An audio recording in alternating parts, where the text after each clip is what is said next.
जय Hind dear students, स्वागत है आप सभी का एक बार फिर से learn with defence YouTube channel पर। माफ़ी चाहते हैं वीडियोस डिसकंटिन्यू हो रहे हैं, इसका पीछे कई सारे रीजंस हैं। नंबर 1 की जो वॉच टाइम आ रहा है बहुत ही कम आ रहा है, यानी कि आप लोग वीडियोस को नहीं देख रहे हैं। इसका ये भी रीज़न हो सकता है या आप वीडियोस को ऑफलाइन मोड में सेव कर रहे हो तो इससे अच्छा नहीं लग रहा है। और दूसरी बात, आप लोग अपने दोस्तों के साथ इन वीडियोज़ को शेयर नहीं कर रहे हैं। तीसरी बात यह है कि कुछ दिन से थोड़ी तबीयत नहीं सही रहने की वजह से ये वीडियोस नहीं आ पा रहे थे। तो चलिए अब हम फिर से कोशिश करेंगे कि आपके साथ कंटिन्यूएशन बनाएं। तो इस लेक्चर में हम लोग वेक्टर का कॉन्सेप्ट करेंगे। आई होप आप लोगों ने अभी तक काइनेमेटिक्स के पार्ट 3 तक को देखा होगा। पार्ट 3 में हम लोगों ने प्रैक्टिस सेशन को किया था और इस लेक्चर में हम लोग वेक्टर का कॉन्सेप्ट करने वाले हैं। ये आप लोगों का मैथ में भी कवर हो जाएगा। अगर आप लोगों को ये पहले से आता है तो आप इस लेक्चर को स्किप कर सकते हो। अदरवाइज अगर आप चाहते हो कि अपना रिविजन करना तो इस लेक्चर को जरूर देखिए ध्यान से, क्योंकि इसके बाद आप लोगों का बेस बढ़ना शुरू हो जाएगा। फिर उसके बाद हम लोग प्रोजेक्टाइल मोशन पर भी जाएंगे, तो वेक्टर कॉन्सेप्ट आपके लिए काफ़ी ज़रूरी है। तो चलिए स्टार्ट करते हैं। नोट्स एंड मोर प्रैक्टिस के लिए आप लोग इंस्टॉल कीजिए लर्न विद डिफेंस ऐप को। यहाँ पर आपको सभी पीडीएफ्स मिल जाएंगे फ्री में।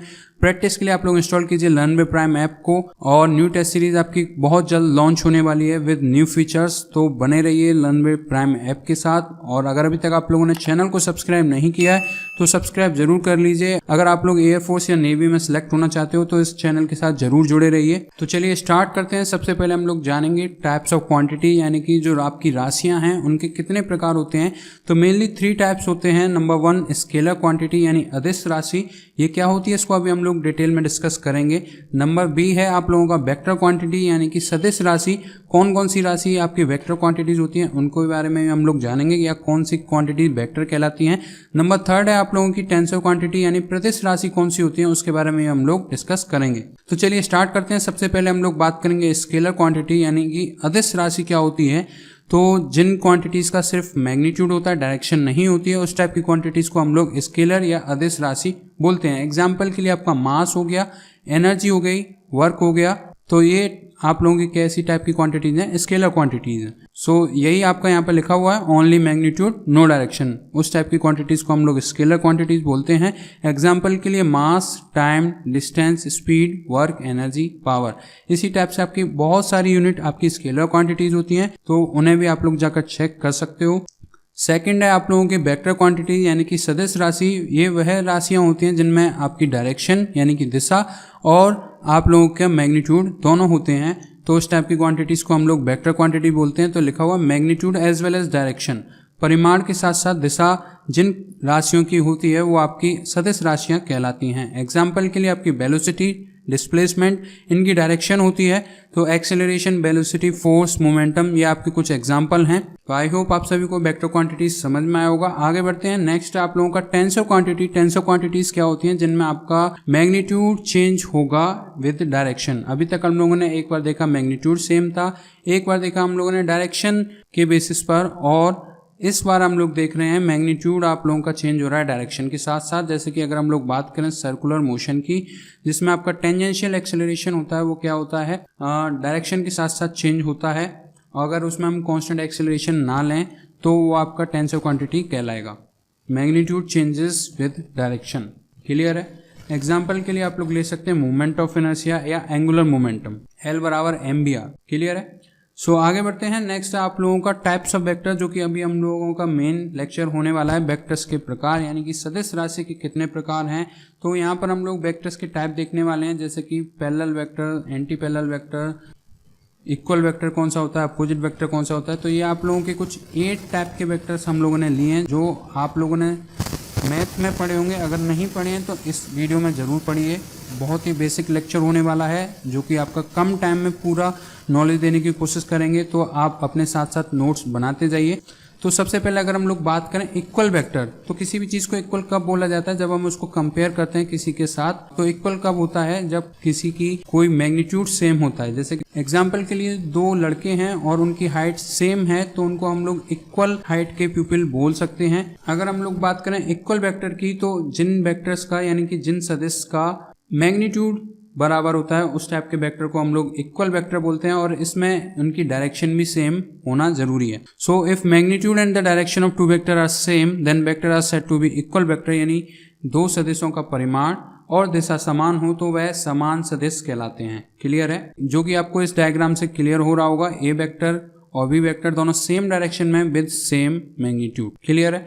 नेक्स्ट है आप लोगों का अपोजिट वेक्टर। अपोजिट वेक्टर यहाँ पर बोला गया है, अपोजिट वेक्टर यहाँ पर बोला गया है, यहाँ पर मैग्नीट्यूड तो सेम रहेगा लेकिन डायरेक्शन क्या रहेगी आपकी अपोजिट रहेगी। तो इस टाइप के वेक्टर को हम लोग अपोजिट वेक्टर बोलते हैं, जो कि आपको बहुत ज्यादा क्लियर डायग्राम से होगा। तो यहाँ पर हम लिख सकते हैं ए वेक्टर बराबर माइनस के बी वेक्टर, क्योंकि ये क्या है अपोजिट वेक्टर है लेकिन मैग्नीट्यूड इनके क्या है इक्वल है। मैग्नीट्यूड के लिए हम ये सिंबल डिनोट करते हैं। क्लियर है। नेक्स्ट है आप लोगों का पैरेलल वेक्टर। पैरेलल वेक्टर में आपका मैग्नीट्यूड सेम होना जरूरी नहीं है, लेकिन पैरेलल वेक्टर में एक कंडीशन है कि वो कभी इंटरसेक्ट नहीं करने चाहिए, यानी कि दो लाइन के बीच में या दो वेक्टर के बीच में जो एंगल होगा वो क्या होगा 180 डिग्री। क्लियर है, जो कि कभी भी आपस में एक दूसरे को इंटरसेक्ट या क्रॉस नहीं करेंगे। So when the direction of two vector are same then vector are said to be parallel vector. जब डायरेक्शन सेम होगी उसको हम लोग पैरेलल वेक्टर बोलेंगे। यहाँ पर मैग्नीट्यूड के लिए बात नहीं की गई। तो अगर आपको डायग्राम दिखाया जाए तो एक का मैग्नीट्यूड बड़ा है एक का छोटा है, तो इस टाइप के वेक्टर को हम लोग पैरेलल वेक्टर बोलेंगे। और यहाँ पर अगर मैग्नीट्यूड सेम हो जाता है तो वो कौन सा वेक्टर कहलाएगा आपका इक्वल वेक्टर कहलाएगा। नेक्स्ट है आप लोगों का एंटी पैरेलल वेक्टर यानी प्रति समांतर सदिश। इसमें क्या होगा आपकी जो डायरेक्शन है वो अपोजिट होगी और यहाँ पर मैग्नीट्यूड की फिर से कोई बात नहीं होगी, क्योंकि यहाँ पे पैरेलल का कॉन्सेप्ट आ रहा है। तो जब डायरेक्शन दो वेक्टर के अपोजिट हो then vector are said to be anti parallel. Condition वही है प्रोवाइडेड कि आपके जो दो वेक्टर हैं वो एक दूसरे को क्रॉस ना करें, इंटरसेक्ट ना करें। क्लियर है, डायग्राम से आपको ये क्लियर हो रहा होगा। नेक्स्ट वेक्टर है आप लोगों का जीरो वेक्टर या नल वेक्टर। जीरो वेक्टर क्या होता है, कोई वेक्टर स्टार्ट ही नहीं हुआ या जिसका इनिशियल और फाइनल पॉइंट एक हो जाए, उस टाइप के वेक्टर को हम लोग जीरो या नल वेक्टर बोलते हैं। If initial and the final position of two या more than two vector are same then the resultant vector is said to be zero vector. Example के लिए अगर हम देखें कि ये आपका कोई वेक्टर है ए से बी और यहाँ पर जीरो वेक्टर करने के लिए क्या कंडीशन है, मिनिमम दो वेक्टर्स की आपको रिक्वायरमेंट है और सेकंड वेक्टर भी आपका कुछ इस तरीके से आ गया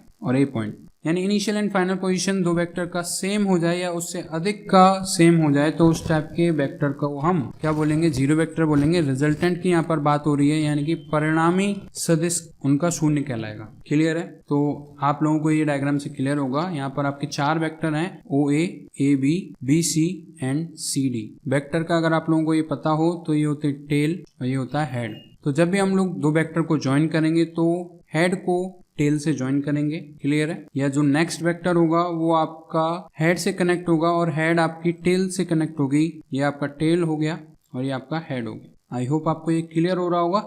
जीरो वेक्टर यहाँ पर इसलिए बोला जा रहा है initial and the final position of two और more than two vector are same.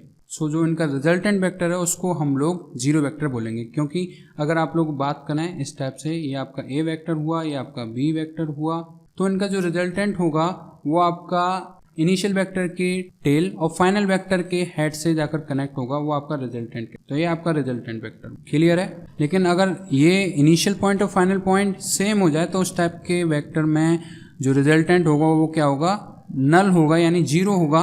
तो उस टाइप के वेक्टर को हम लोग जीरो वेक्टर या नल वेक्टर बोलेंगे। आई होप आपको ये अच्छे से क्लियर हुआ होगा। आगे बढ़ते हैं। नेक्स्ट है आपका कोलिनियर वेक्टर। सो यहाँ पर नाम से क्लियर हो रहा है संरेखीय सदिश, यानी कि एक ही रेखा में अगर यानी एक ही लाइन में जितने भी आपके वेक्टर होंगे वो आपका कोलिनियर वेक्टर कहलाएगा। तो ये आपका लिखा हुआ व्हेन टू और more than two vector are lie in the same line. Diagram से क्लियर होगा, ये आपके सेम लाइन में है तो इस टाइप के वेक्टर को हम लोग कोलिनियर वेक्टर बोलेंगे। नेक्स्ट है आपका कोप्लेनर वेक्टर। नाम से क्लियर हो रहा है एक ही प्लेन में को है, यानी कि एक ही प्लेन में आपके सभी वेक्टर आ जाए, उस टाइप के वेक्टर को हम लोग कोप्लेनर वेक्टर्स बोलेंगे। को आपको स्कूल्स में भी देखने को मिलता है, जैसे कि कॉन्वेंट स्कूल, तो उसमें क्या है, girls and boys both are at same place, तो दोनों एक ही जगह पर पढ़ रहे हैं तो इसलिए वो कॉन्वेंट हो गया। तो इसी तरीके से CO यहाँ पर लगा हुआ कोप्लेनर, तो यहाँ पर है कि जितने भी आपके सदस्य होंगे वो सेम प्लेन में लाई करेंगे। ये प्लेन क्या होता है, जैसे कि ये आपका प्लेन हो गया, 2D में बात हो रही है, तो इसमें जितने भी आपके वेक्टर होंगे वो आपके कोप्लेनर वेक्टर कहलाएंगे। व्हेन टू और more than two vector are lie in same plane then, यहाँ पर THEN आएगा, then vector are said to coplanar vector. Clear है, तो ये आपका डायग्राम बना हुआ है। आगे बढ़ते हैं। नेक्स्ट है आप लोगों का को इनिशियल वेक्टर। तो यहाँ पर नाम से क्लियर हो रहा है को इनिशियल, यानी कि जो इनका इनिशियल पॉइंट होगा वो क्या होगा, सेम होगा। तो if initial point of two और more than two vector are same then vector, again यहाँ पर THEN आएगा, टाइपिंग मिस्टेक हो चुकी है, then vector are said to be को इनिशियल वेक्टर। तो ये आपका डायग्राम बना हुआ है, वो इनका ओरिजिन पॉइंट है या इनिशियल पॉइंट है और यहाँ से सभी वेक्टर्स निकल रहे हैं, तो ये आपका क्या कहलाएगा, को इनिशियल वेक्टर। नेक्स्ट है आप लोगों का यूनिट वेक्टर, जो कि आपके लिए काफी इंपोर्टेंट रहता है। तो यूनिट वेक्टर क्या होता है, जैसे कि आपके आई कैप, जे कैप, के कैप आप लोगों ने पढ़ रखा है, जिनका मैग्नीट्यूड 1 होता है। So whose magnitude 1 and represent only direction, जो सिर्फ डायरेक्शन को रिप्रेजेंट करते हैं। जैसे कि आई कैप जो कि आपका एक्स एक्सिस की डायरेक्शन को रिप्रेजेंट करता है, जे कैप आपका वाई एक्सिस की डायरेक्शन को रिप्रेजेंट करता है एंड के कैप आप लोगों का जेड एक्सिस की डायरेक्शन को रिप्रेजेंट करता है। क्लियर है। तो यही यहाँ पर आपका है यूनिट वेक्टर ऑफ ए होगा आपका ए कैप, कैप हम लगाते हैं और वो कैसे निकलता है आपका ए वेक्टर अपॉन में आपका ए वेक्टर का मॉड। क्लियर है। तो इस टाइप से आपका यूनिट वेक्टर हो जाता है। अब आप लोगों के यहाँ पर एक इंपोर्टेंट 2 फॉर्मूले आने वाले हैं, तो उन्हें आप लोग अपनी कॉपी में नोट कर लीजिएगा। यहाँ पर हम लोग डेरिवेशन नहीं देखेंगे क्योंकि वो आपके लिए इंपोर्टेंट नहीं है। आगे बढ़ते हैं। अब हम लोग करेंगे law of parallelogram of vector addition. तो जब आप लोगों को 2 वेक्टर को ऐड करना होता है तो वहां पर हम लोग law of parallelogram of vector addition लगाते हैं। जब आप लोगों का एक वेक्टर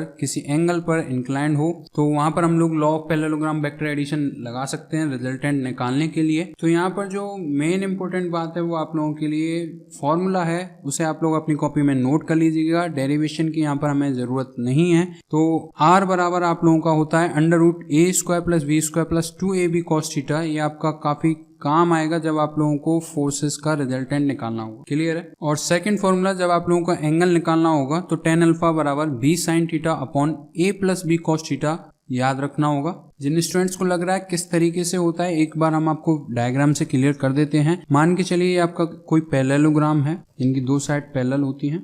सो नेमिंग कर देते हैं A, B, C and D। एक वेक्टर आपका AB, एक वेक्टर आपका BC। तो AB वेक्टर और BC वेक्टर का अगर हमें रिजल्टेंट निकालना है तो जो पैरेललोग्राम का डायगोनल है AC, उससे हम लोग निकाल सकते हैं। आई होप आप सभी को ये समझ में आया होगा। तो चलिए अब हम लोग इसके ऊपर कुछ स्पेशल केसेस देखेंगे जो कि एंगल्स को लेकर होंगे, तो वो आपके लिए काफी इंपॉर्टेंट हैं, जो कि आपके काम आएंगे। तो नंबर 1 इंपॉर्टेंट केस, अगर आप लोगों का थीटा 0 होता है यानी कि 2 वेक्टर आपके सेम डायरेक्शन में हों, तो इस केस में आप लोगों का जो R होगा वो क्या आएगा, A + B, यानी कि मैक्सिमम R आएगा, जो रिजल्टेंट होगा वो मैक्सिमम होगा। और नेक्स्ट केस है आप लोगों का अगर थीटा 180 डिग्री होता है तो cos 180 की वैल्यू होती है -1, तो यहाँ पर बनेगा A - B का होल स्क्वायर और अंडर रूट से बचेगा आप लोगों का R बराबर मॉड में A - B, यानी कि जब 2 वेक्टर आप लोगों के अपोजिट डायरेक्शन में हों। नेक्स्ट है थर्ड केस, जब आप लोगों का थीटा 90 डिग्री होगा तो आपका बचेगा R बराबर √a² + b², क्योंकि cos 90 की वैल्यू होती है 0, तो वहां पर आप लोगों का जो रिजल्टेंट आएगा वो आएगा √a² + b²। तो इस टाइप से आपके 3 केस हो गए। एक और केस बनेगा जब आप लोगों का मैग्नीट्यूड दोनों वेक्टर के सेम होंगे, तो वहां पर क्या केस बन जाएगा करके देख लेते हैं। R बराबर √a² + b², तो यहाँ पर a² ही ले लेते हैं, प्लस 2a² cos थीटा। तो यहाँ पर ये बचेगा सॉल्व करने के बाद 2a² यहाँ से कॉमन आ जाएगा, 1 + cos थीटा। 1 + cos थीटा को लिख सकते हैं हम लोग 2 cos² θ/2। सो यहाँ से 2 × 2 4 हो गया, 4a², तो यहाँ से आ जाएगा 2a cos² का हो जाएगा cos θ/2। जब आप लोगों के 2 वेक्टर सेम होंगे मैग्नीट्यूड में तो जो आपका R आएगा वो होगा 2a cos θ/2। आई होप आप सभी को ये समझ में आया होगा। समझ में आया तो प्लीज़ वीडियो को लाइक कीजिए, अपने दोस्तों के साथ शेयर कीजिए, और अगर अभी तक आप लोगों ने चैनल को सब्सक्राइब नहीं किया तो चैनल को सब्सक्राइब जरूर कीजिए। मिलेंगे हम लोग नेक्स्ट पार्ट में, जो कि होगा इसके ऊपर MCQs के रिलेटेड, यानी प्रैक्टिस सेशन। फिर उसके बाद हम लोग करेंगे प्रोजेक्टाइल मोशन और उसके MCQs, फिर उसके बाद आप लोगों के काइनेमेटिक्स कंप्लीट हो जाएगी। तो मिलेंगे नेक्स्ट वीडियो में। Thank you.